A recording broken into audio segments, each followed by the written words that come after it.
was so good. Judges ready? Timer ready? Opposing things? I just want to take this moment to thank all of you for being here today and listening to our debate. Today, the affirmative has argued the value of equality and that in our economy that it is more important value than personal freedom. The affirmative today showed that they believe that socialism is the best route for our economy. Today, they have failed to provide beneficial examples of success that countries that have lowered the economic gap, countries that have tried to do so. There have never been an instance in history where socialism has succeeded. Quote, in practice, socialism didn't work. But socialism could never have worked because it's based on false premises about human psychology and society and gross ignorance of human economy. David Horowitz. Humans need incentive to work, and a socialistic system removes that. We engage in economic activity, we produce things, we work because there's some kind of reward at the end. That's human nature. Without an incentive being provided, humans lose productivity. When people lose productivity, the economy drops, making everyone equally poor. When the entire country falls into a deep depression.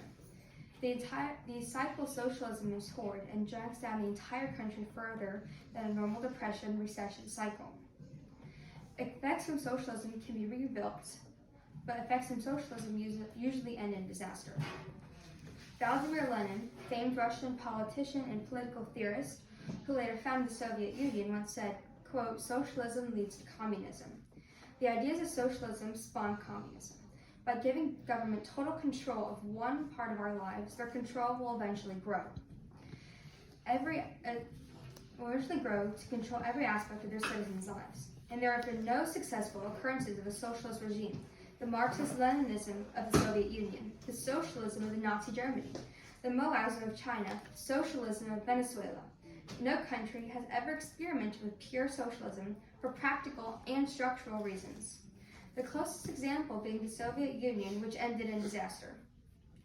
If no country has ever succeeded in doing the impossible, why should our country risk lives if the system is doomed to fail? If our country takes this leap into an economic and personal hell, not only will our slaves become slaves to government, but we will never be able to regain what we have lost. So, today the affirmative has never been able to provide a good reason to make our country move to this unstable system. Give good examples of success and show us why this system is a good reason for our country to do so. So, judges, I ask you to examine the facts, all of them, and see what would occur if you voted for the resolution. And knowing this, I ask you to vote against it and save our country's future, giving us all our personal freedoms and liberties.